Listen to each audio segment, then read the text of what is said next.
هزيمة بركان بين نهضة بركان والوداد البيضاوي انتهت متعادلة بهدف لمثله تعادل حافظ به الفريقان على سجلهما الخالي من الهزائم، ونقطة كانت كافية لمحافظة الوداد على الصدارة جنبا إلى جنب مع الكوكب. و90 دقيقة ملخصة في الورقة التالية لزها سعيدي. بالملعب البلدي ببركان استقبل فريق النهضة البركانية فريق الوداد البيضاوي برسم منافسات الأسبوع السابع من البطولة الوطنية الاحترافية.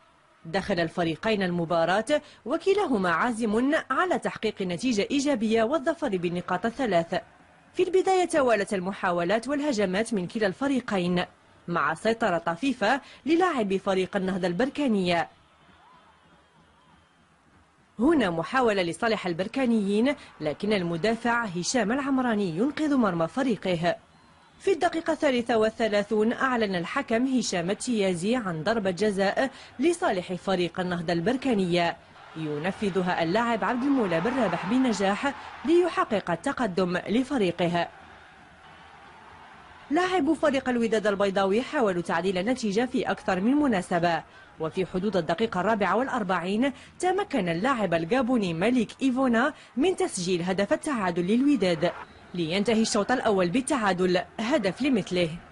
إيقاع الشوط الثاني كان مغايرا لسابقه، إذ انخفضت وتيرة اللعب بالموازاة مع قلة فرص التهديف، حيث ظلت الكرة متمركزة أغلب الفترات في وسط الميدان لتنتهي المباراة بالتعادل هدف لكل فريق.